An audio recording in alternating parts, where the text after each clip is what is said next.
Hello, everybody, and welcome to the ESI Focus, where I delve into a specific sector of the esports industry with a special guest. This is our final episode on esports broadcasting. So I'm joined once again by Ross Videos' Phil Englert to discuss the future of esports broadcasts and emerging technologies that are going to be used in the future.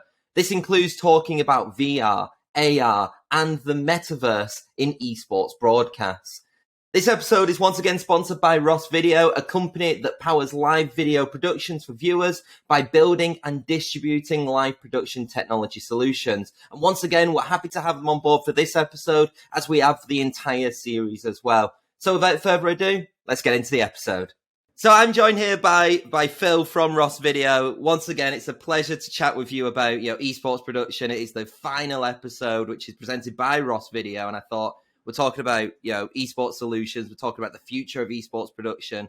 What better than having someone who, the company is based on developing some of these solutions and manufacturing some of these solutions with it. But firstly, Phil, how are you? Doing great. Yeah. Thanks so much, Tom. It's great to be back. Always down and excited to talk about esports. So another day in paradise where we get to live in this exciting and innovative industry. Exactly. And I think, to be fair, let's just jump straight into this. I'm really interested in talking about this topic. It's always nice to kind of hypothesize on what the future of kind of the industry is, especially considering esports is so young from every aspect of the sector, really. But overall, it is like a really exciting time for esports production and for broadcast. When it comes to new solutions, though, are new solutions continually being created, or is it kind of esports productions are just kind of getting used to the solutions that they've got now? Is there innovation coming in that scene? Oh, 100%. One of the things that I love about the esports industry is that, first and foremost, the focus is on innovation.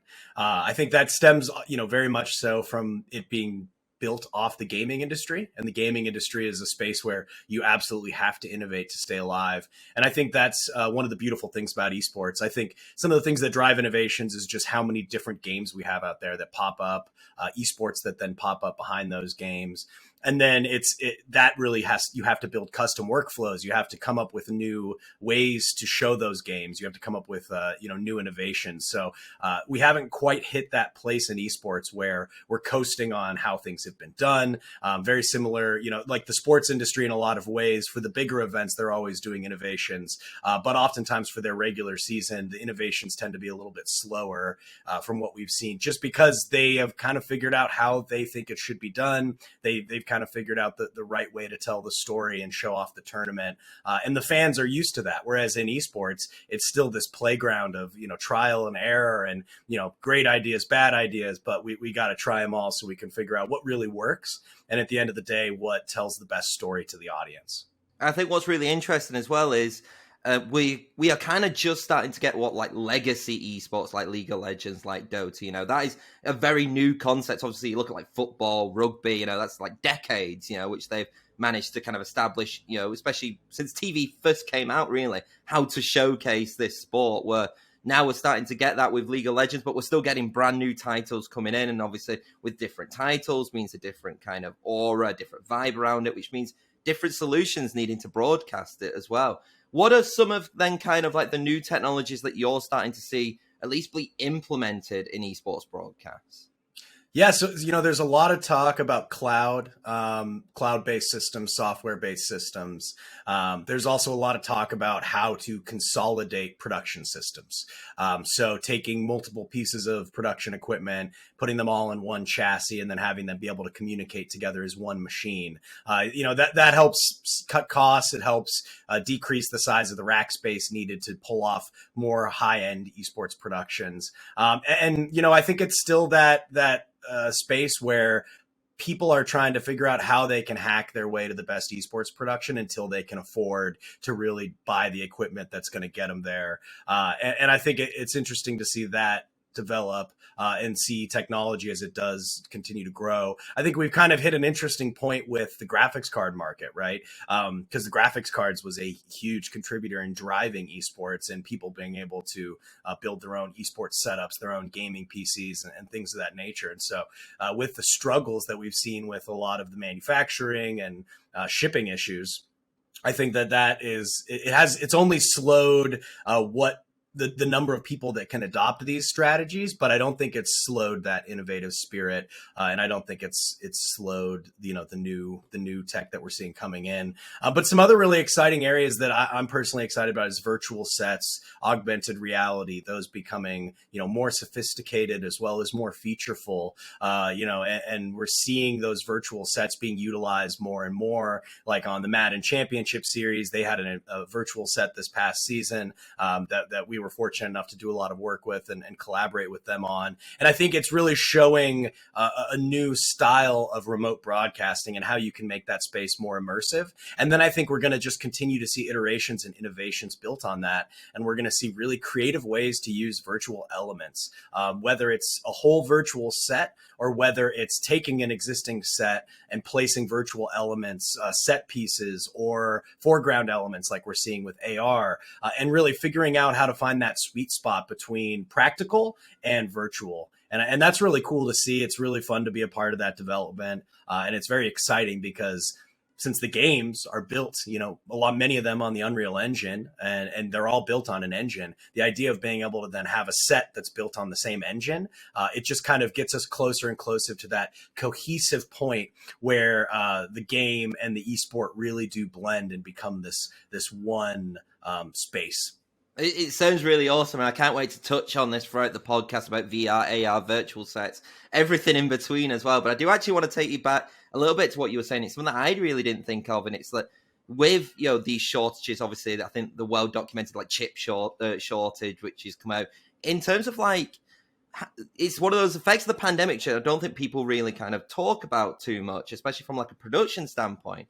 Has that had an effect then on kind of creating these technologies? So obviously you said that the innovation is there in terms of the ideas are being like created, but in terms of actually making these ideas more practice, would you say that we would be further on without, say, like a pandemic to have kind of halted these innovations in terms of actually producing the equipment?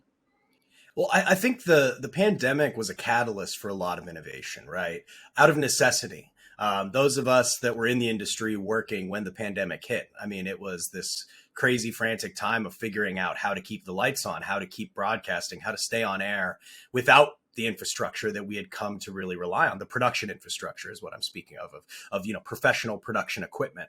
And so from that sense, the innovation was really sped up, the rate at which we were innovating out of necessity. But I think now what we're seeing with all the kind of aftermath and the shortages and manufacturing issues and shipping issues and delays, it has definitely slowed what we want to do in the space. And I think now we're seeing people just kind of trying to figure out how they can get to the place they want to get, and also still have live productions.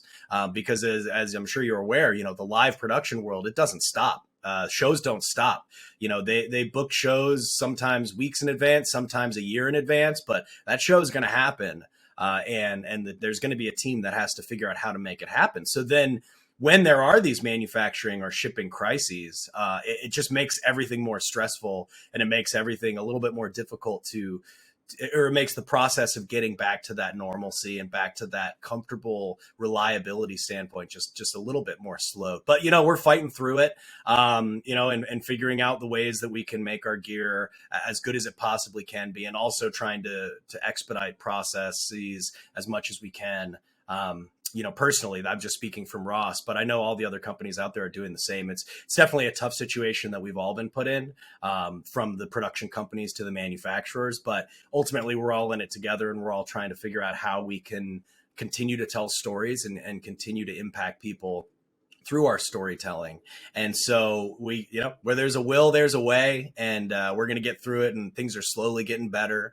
And I think now it's just going to be figuring out some creative solutions in the future to help us avoid, these potential issues down the road with other global things that might pop up, or just the aftermath of this. We're trying to diminish how long this aftermath and this manufacturing issues are going to continue. So working really hard to fix that. That's for sure. I think it's fascinating because it is like a bit of a catch-22, really, because it's like, you got all this innovation as a result of kind of, having to really adapt, with the fact of, working from home and remote broadcast and everything like that. But then you've not really then had the ability later on to then produce the other equipment which can kind of enhance the production side even further. So it's very interesting. It's very much a bit like a what if, and obviously there are a lot bigger things that happened throughout the pandemic and everything like that, but the big what if would be like, would we have the same, remote work from home production equipment now if we didn't have this, we didn't have to go through adapting both from an esports and even a sports perspective as well.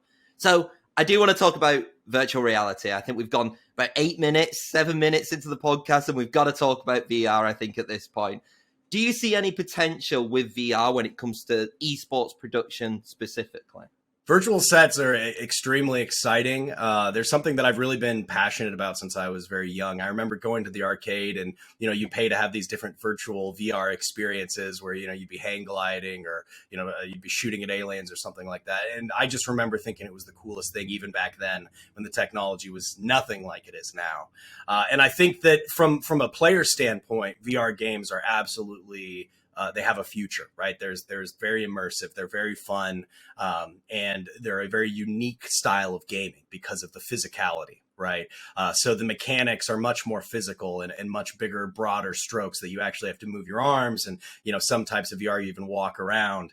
So I think that they will have a space in the future of esports. I think it's very tough to tell a story in VR because it is so immersive, right? So seeing, and I wonder if when we see the player perspectives of what they're seeing in the VR, because they can move their head around realistically, if it would cause issues of people feeling sick or being hard to follow the storylines, especially as players become professionals and are moving very quickly within the space. That being said, though, I mean, you could say the same thing about someone with their mouse controlling their head movement and whipping around and whipping their head movements around that way. But people have really adapted to that. Whereas, my mom, the first time I showed her an esports production, it was a shooter game, and she basically, had a heart attack. She had a really hard time following, where the players were looking because they were moving so quickly. So I think as we get more used to seeing that,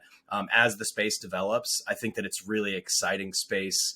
I think one of the interesting questions I have is how to tie the player to their gameplay, because in traditional esports, we have, or I guess 3D esports is, I don't even know how what we call esports compared to VR esports, right? We got to get our terms down. But anyway, in non-virtual reality esports, oftentimes you want to put the player's face cam with their gameplay so that you can really tie that player to their perspective. And that has an ethereal and a physical and visceral effect on the audience, where they feel more connected to the player. They're seeing a human being. They're seeing the face of the human. When they win, they're seeing the joy. When they lose, they're seeing the pain.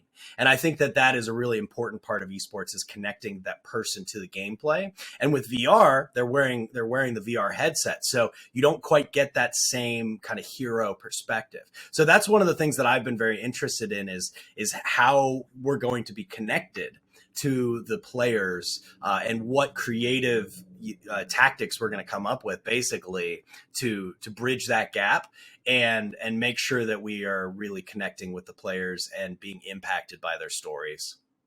The implementation of VR games on a competitive level is something that I haven't even thought of, in terms of like, how would you show that onto a broadcast? Would it be essentially a player cam of all these players in a room with their VR headsets in like a corner, and then it's it's the actual game then being played on the other side? It's like fascinating little intricacies when it comes to actually relaying a broadcast. Like you said, the theme line, and it's something that throughout this entire series I've kind of learned about, is the story is the key, and then it's kind of like the esport and the competitive nature of it. But if you can grab them in with the story, it really doesn't matter if you are an expert of that esport or not, because you're invested in the individuals behind it. And I think that's something that I've definitely learned throughout. Exactly. In terms of actually then audience members with VR headsets, does that create some difficulties as opposed to watching it on like a screen? Is there different solutions that you kind of need to implement to make sure, to say like,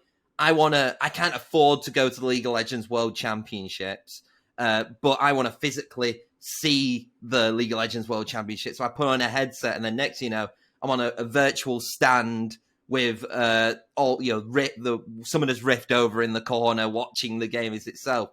Does that create like its own different intricacies when it comes to a production standpoint? Yeah, absolutely. We actually, earlier in my sports career, we started really getting into VR broadcasting with just 360 video.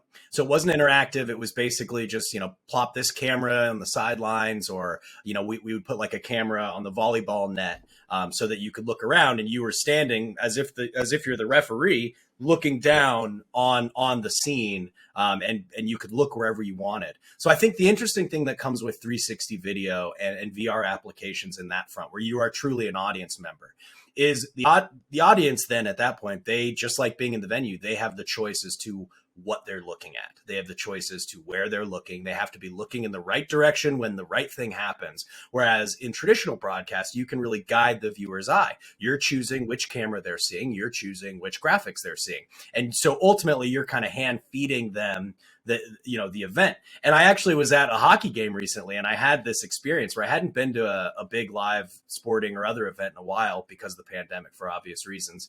And I found myself looking around and looking at things that I wasn't used to seeing. And I kind of had this moment where I realized I've been watching all of my productions, through broadcasts. So I've been being fed every shot. I've been being, the director has been basically taking me on the journey that he or she or they determine is the right path for the best story. And being in the venue, it was really fun to find myself looking at the goalie, even when the puck was on the other side, or looking at the defense and looking at how the team was setting up when maybe that would be out of frame, or looking at the crazy fan next to me who, had too much to drink or whatever it might be, or was saying some funny cheers. And I think that that's really an element of being in person in venues that we're missing with the broadcast space currently. And I think that that's something that is going to be important. And I think VR can really help us get there. And I think you hit the nail right on the head. It's really exciting to be in that space. I think the key is just going to be making sure that it really does feel like you're there, making sure you have that autonomy in terms of what you're looking at. And then I think it's going to be a challenge on the venue as to how to make sure that what the fans are experiencing who are actually physically there also translates in a similar way to the fans that are experiencing it virtually. And I think for me, the really exciting place is actually not VR fans in a real space. For me, it's really exciting the thought of having a virtual space and then putting VR fans in the virtual space and then letting them do things that they would not be able to do if they were sitting in the stands. So if we had a virtual set, we had a virtual stadium, and you could choose which angle you wanted to sit at. You could fly around the stadium. You could autopilot your own perspective, right? You could essentially kind of become a spider cam. You could become a drone, and you could really experience the event in a way that you couldn't experience if you were sitting in one seat in the stands, because you can't fly, or maybe you can, but you're probably going to get pegged by security if they see you hovering over the stage, right? So when you're in that virtual space and you're able to be a spectator, I think that there's a lot more innovations that can be had there. And then I think those innovations are going to drive the in-person innovations. And it's just going to be this continual, ping-ponging and pulling from both worlds to innovate until we find that perfect happy medium, or until we try to perfect both physical and virtual realities and broadcast spaces and production environments. Yeah, definitely. I think one thing that kind of just came to my mind is, CSGO, obviously there's a lot of vibrant character in CSGO. And obviously if you have like a VR set, you're kind of watching the game, but then you're also then seeing the players right in front of you. You can see the interactions with the players, and everything. It's the same when I recently went to a football match, the little things that you see just of like interactions of players or with fans or with the referees or whatever, which kind of just brings the whole sport together a little bit more than, just here's the action. Here is the most important things that you need to see, which is typically in an esport, any broadcast and any production, which is what you're meant to do. I wouldn't like it if I saw a production and it was just, staring at the referee for 20 minutes or it was just staring at one player for 20 minutes. But, it's a different kind of atmosphere and it's a different experience through it as well. And I actually then want to segue this, and you touched on it a little bit, and we have to mention the buzzwords. We've mentioned VR, so we'll go to the metaverse now. So let's mention the metaverse. Metaverse productions, are they at a point where they can be successful now? If not, like, what does it take for a metaverse production to actually, truly exist in the esports space? Well, I think the metaverse is really interesting. It's also something that is defined very differently, right? A lot of people who look at the metaverse look at it in very different ways. We've now got kind of Mark Zuckerberg's new view of the metaverse and kind of Facebook coming into that. We have kind of how I like to think about the metaverse, which is more of the Ready Player One world, right?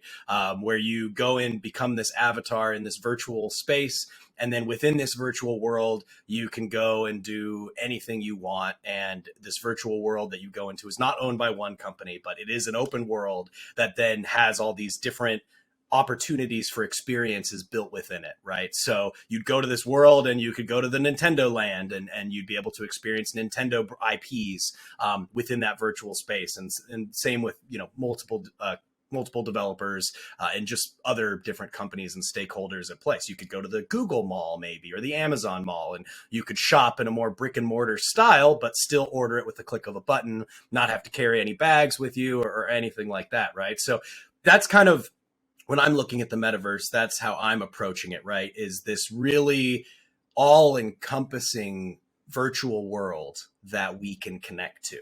And then when we connect to it, we ultimately can be ourselves and can bring and be the version of ourselves that we want to be, right? I think that's what is really exciting about the metaverse is being able to become the avatar that you really wish you could be. If you want to be an elf, be an elf. If you want to be, a big ogre creature, be an ogre. That's awesome. Why not? And so from that standpoint, I do find it very interesting. I think where we're at right now, we're starting to see what I would kind of call very basic metaverse plays. And I think some of those are control centers, right? Twitch command centers, where instead of just going and watching one broadcast and seeing that, you can now go to a command center for certain shows. Not all shows do this, but more and more shows are doing this, where you can go and you can watch the main broadcast. You can then click and go watch one player's perspective or one team's perspective. And they have these kind of different flavors and different styles of broadcast that you can go, and that gives you the ability to experience that event in different ways. I think also what Fortnite has done with the concerts and the in-game events, right, where basically they've created these special in-game experiences where you're not dropping onto the normal island, you're dropping onto the party island, and you're just going to hang out and see some celebrities, listen to some music, watch some movies, whatever it might be. I think that, from what I've seen, is the closest thing to what most people view of the metaverse, right? Which is, I'm going to log into Fortnite. And so if we take Fortnite as the metaverse, right? And within that metaverse, I'm going to choose my character, and then I can go and battle people on Battle Royale. I can go into creative mode, and I can basically build whatever world I want and then create custom games within it. Or I can go experience this concert. And I can do that all as the character I want to play as in Fortnite, and I can control the world. I can't control the world necessarily, except in creative, but I can control my experience within that world. And I think that is, in my eyes, kind of one of the closer areas we're getting to the metaverse.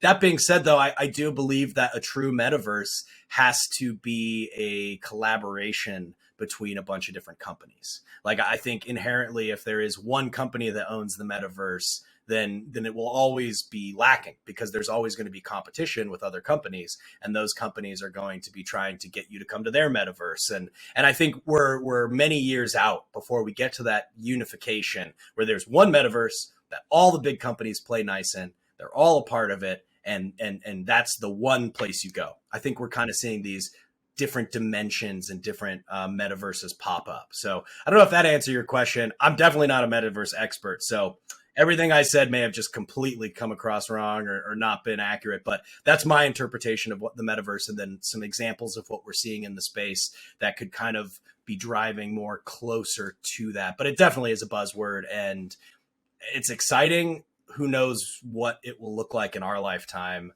but maybe our kids or our grandkids' lifetimes, maybe they'll be born into the metaverse. Who knows?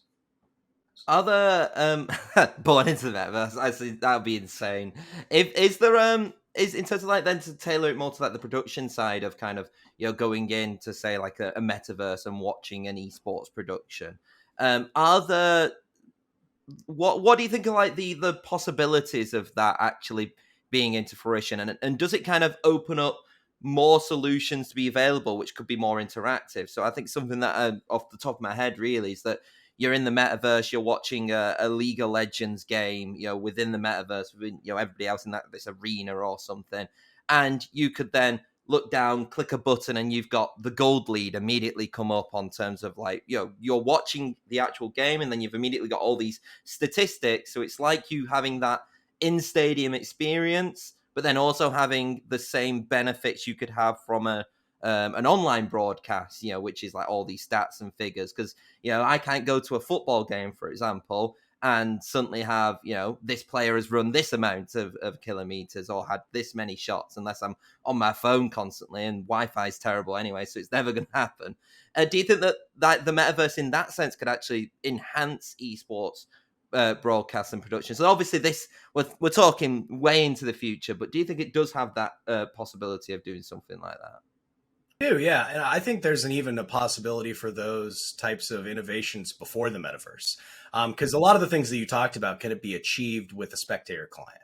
So once you start giving fans the access to become observers of the live event, then they can control their cameras, they can control the perspectives, they could be able to toggle gold, they could toggle items, and then you can build more customizations into that.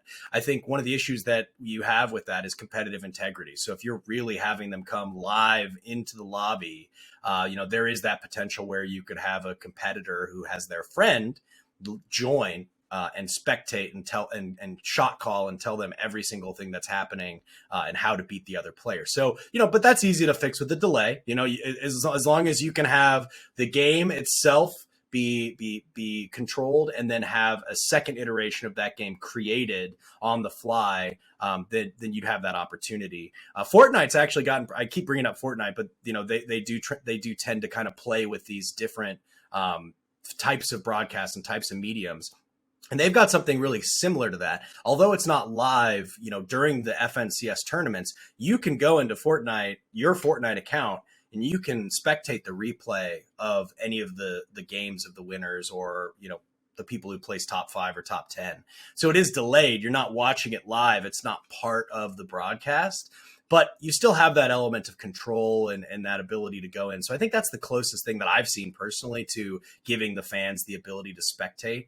I do think that there's something to it, though. And I think probably it will start with, kind of like a stream interface where people can vote on a stream, or they can be on a stream and they can have their own little kind of UI where that's like their UI to choose what they want, and within that they can choose, okay, I want to see gold, I want to see kill leader, I want to see whatever it might be, and then they can kind of customize that, which then the API from the game could be sending out to all those different stream destinations.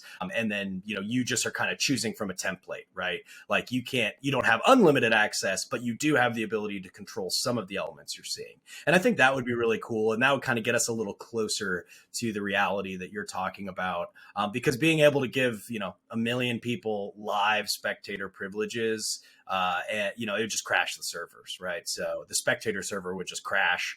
And that's one of the biggest hurdles. But as server technology continues to get better, faster, more stable, it definitely is possible that you would have a separate server that is just for the fans to have their own custom experience that then would not impact the gameplay at all. So it wouldn't be adding any lag or latency to the players. It wouldn't be able to impact the iteration of the game that they're actually competing with. Then the final kind of main topic that I wanted to talk on in terms of the different technologies is actually something, obviously we've had VR, which is, I think, slowly getting into esports. The metaverse is something that we don't know when it's going to even attempt to get into esports. And now we've got something really which is in esports, but is continually growing, and that is AR, that is augmented reality. Is augmented reality now something that we're starting to see being heavily integrated in productions as like a necessity at this point? Because it feels like now with every single esports broadcast, we're starting to see AR implementations be made. Well, I think the great thing about AR is it is immersive, right? It is more exciting than flat graphics. It actually kind of brings an element from the game into the space, right? Which is fantastic. And I think what we're seeing, the reason that you're seeing more and more of it is competition, right? More and more productions are doing it. Therefore, new productions are saying, hey, if we're going to keep up, we have to have these AR elements. They look great. They have a great story. They give viewers fantastic information about the story, about the tournament. So yeah, AR is awesome. I absolutely love it. I think the interesting thing about AR to me is is when you use AR in a big LAN event, right? All the fans in the stadium, they're not necessarily able to really experience that AR the way the fans at home are. So they're looking up at the screens, watching what the fans are watching at home. But then when they look down at the stadium, they don't actually see a dragon flying around, or they don't actually see a battle bus or a drop plane or whatever it might be. So from that standpoint, I think it's really interesting, and seeing what I believe it was 2019 Worlds League of Legends, what they did was, they built a pane of glass all the way around their stage so that they could then project those AR elements on that glass and then have the performers be behind it. So that way the fans in the stands were able to actually see that what looked like AR. And I thought that was a really cool innovation. I thought that was a great way to bring AR to the people in the seats. It's very similar to some things I've seen at Disneyland or Disney World. And that's a great place to go and be inspired for innovation. So from that standpoint, I think that's an interesting blend, and it's an interesting thing to look at, is how do we make this content engaging to the fans at home? How do we make it engaging to the fans in the stands? And then how do we just keep iterating on that? And also, I think AR for the sake of AR is not great, right? It's at that point, it just kind of becomes frivolous. So all the conversations that I've had with developers or production companies about AR, one of the first things they always say is it needs to be important. It needs to be tied to the story. It needs to be a part of the tournament. And it needs to ultimately drive that experience forward. And if it doesn't, then it probably isn't worth the money we're going to spend on it. We don't want AR just for the sake of AR. So I think that that's a great way to look at it. And I'm really glad that the people in the space that are developing this are focusing on not only the functionality, but also, why are we doing this? Is this actually going to make our show better? Is this actually going to serve a purpose? From a technical standpoint, then, what are some of the solutions which are being created, from actually technology that is being created, which enhances AR or even creates AR, within broadcasts? Yeah, so basically with AR, what you need is you need camera tracking. That's one of the most important elements. So what you do is there are different ways to track a camera, but essentially you put a sensor on the camera and then you fill the studio space or the environment with little other sensors or little other reflectors, depending on how the tracking is getting received. And therefore, when you move the camera through the space, it's registering with all those sensors. So those sensors then send information back to the system saying, camera's here, camera's over there now, camera's moving this way. And then that's how the system knows where the camera is. So once you know where the camera is and the movement that it's doing, then you can add that same movement to the virtual camera, which is viewing the AR element. So you need that interplay between a virtual graphics engine like the Unreal Engine, or our system Voyager, which uses the Unreal Engine. And then you need a way to take that tracking data and mix it with what the virtual camera is doing in the Unreal Engine. And then you match those so that it looks seamless.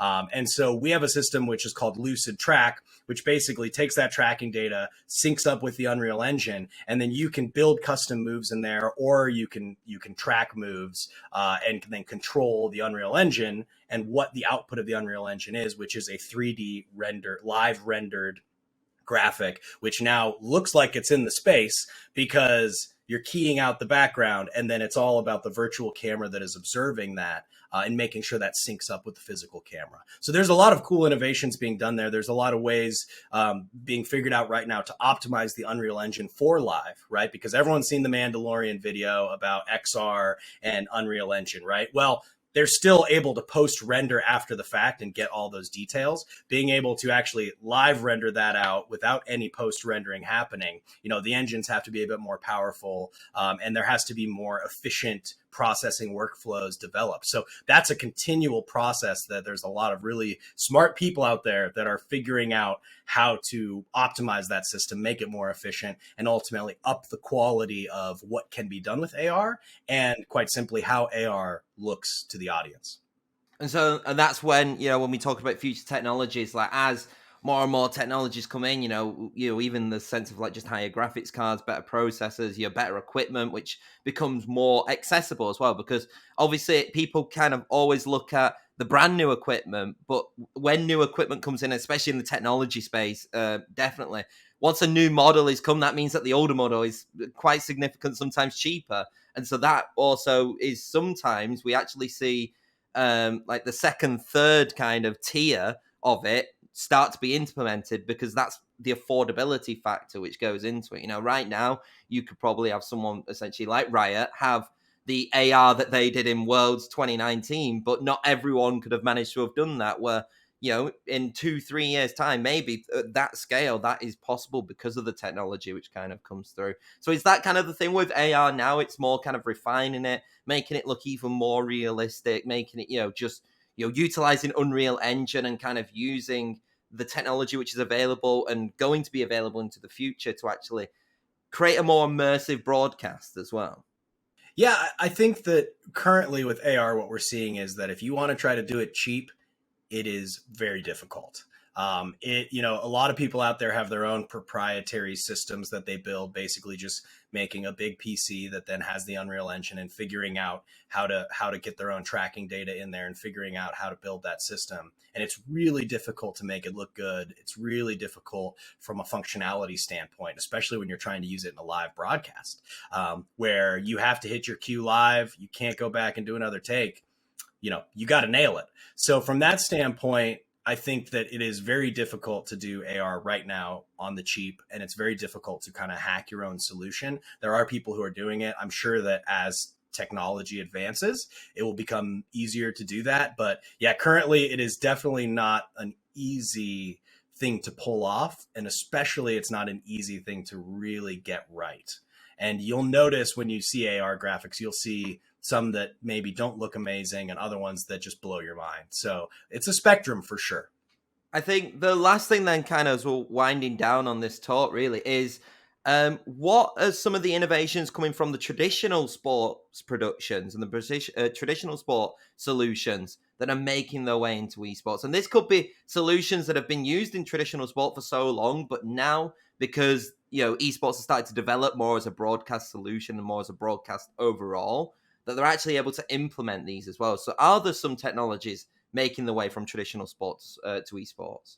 Yeah, absolutely. So AR is one of those technologies that, really for big sporting events, AR is very common now and is a very normal part of the show.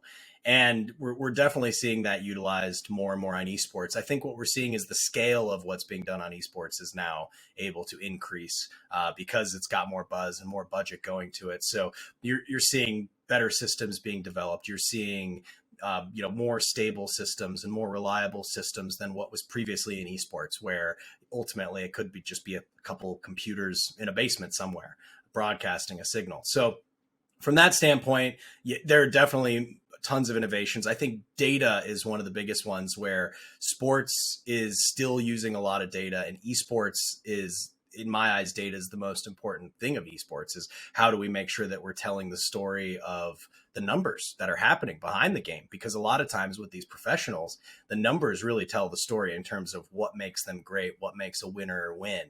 And even just slowing down the footage necessarily, you might not be able to see it, but you might be able to see it in the numbers. So I think figuring out how to utilize that and figuring out how to get that data is something that the sports world has really been working on. And now it's a matter of the games buying in and every game having a great API that can output that information and then can be received by the professional equipment that is receiving that for other sports iterations. I think one of the great things I'm seeing in sports is a lot of tracking, right? A lot of data tracking. So in hockey, for example, you're seeing graphics where there will be a ring around a player, and then then you'll be able to, and it'll have like a trail, and it'll show where the puck's going to go or where the puck came from. Things like that I think are really powerful visual tools that can help tell a story. And we're still figuring out how to make those work with esports, oftentimes because the games are constantly changing and constantly being iterated upon from the developer side, that those tools, although they might be great one day, the next day they might be broken.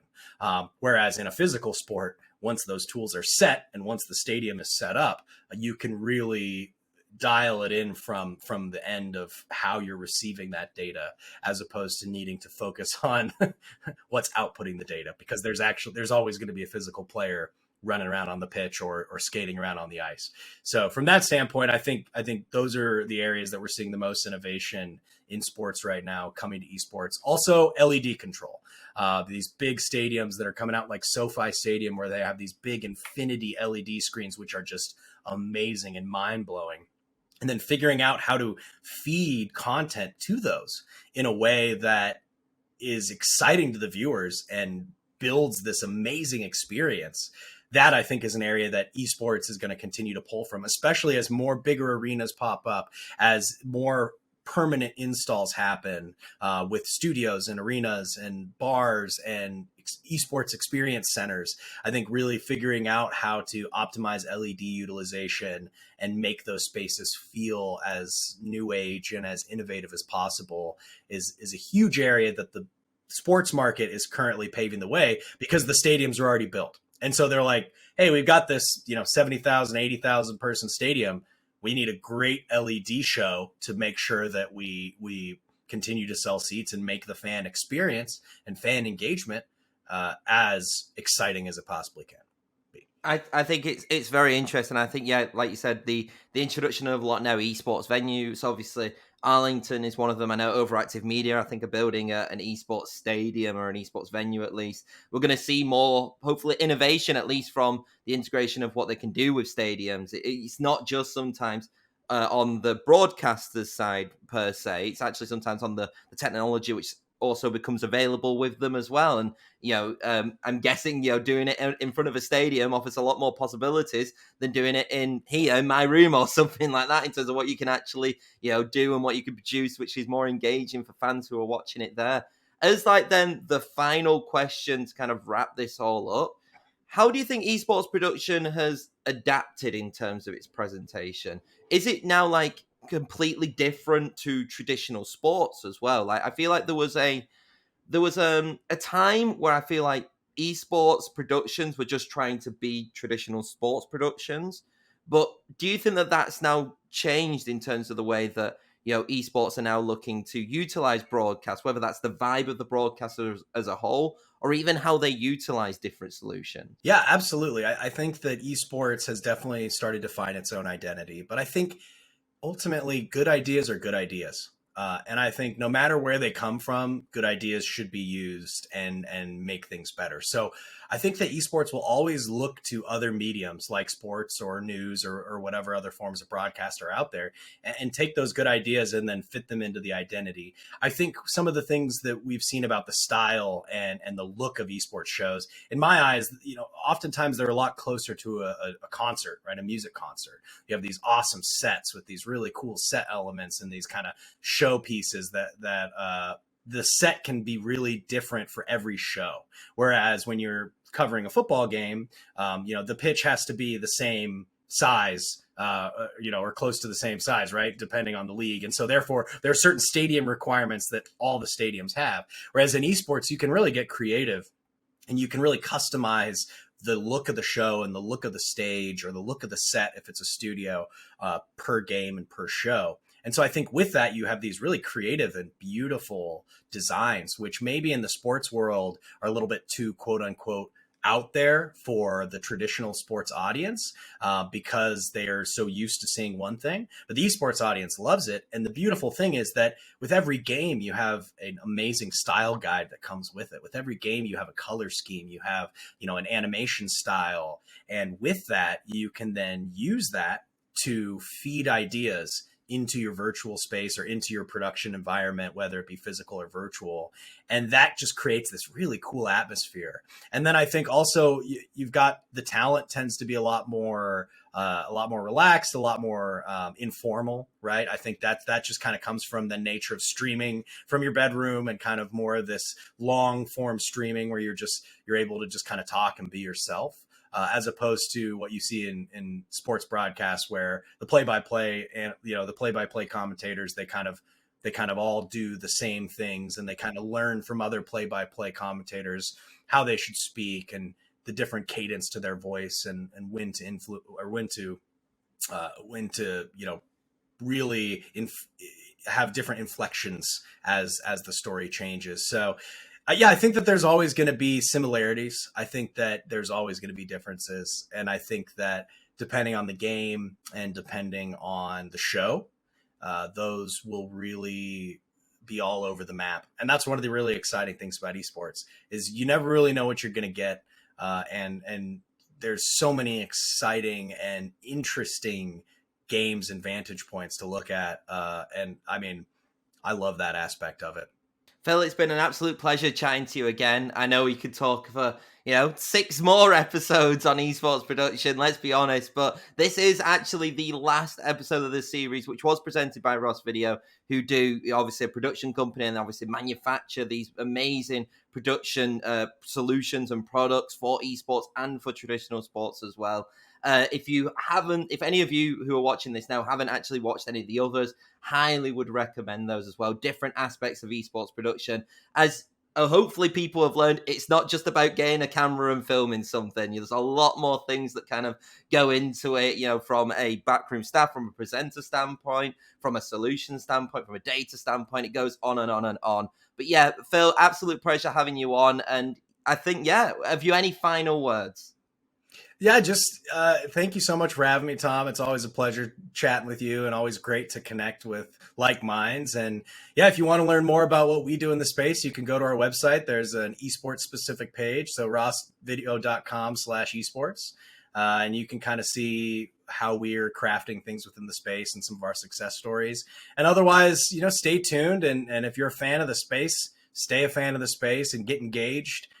Because this is a small industry that we're all building together. And I think that the closer we can be and the more collaborative we can be, the better, because that's ultimately how we're going to get to the promised land of great broadcasts, great events, and maybe even the metaverse one day.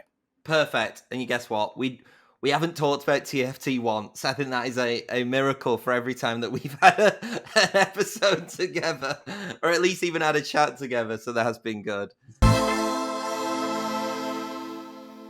And that is it for this series of the ESI Focus. It was a pleasure doing this series, obviously having Phil on twice, but then also having JC and Amanda on as well. So if you do want to catch up on any of those episodes, then I would highly recommend that you check those out if you are interested in esports broadcast and production. Just a reminder once more that this was made possible thanks to Ross Video. So if you do want to check out their esports solutions, then don't forget to go to their esports page at rossvideo.com. If you do like the content that you see here on Esports Insider, then don't forget to click subscribe on YouTube, and also follow us on Spotify, LinkedIn, Twitter, or wherever you're listening to me on right now as well. But until then, though, I'll see you next time.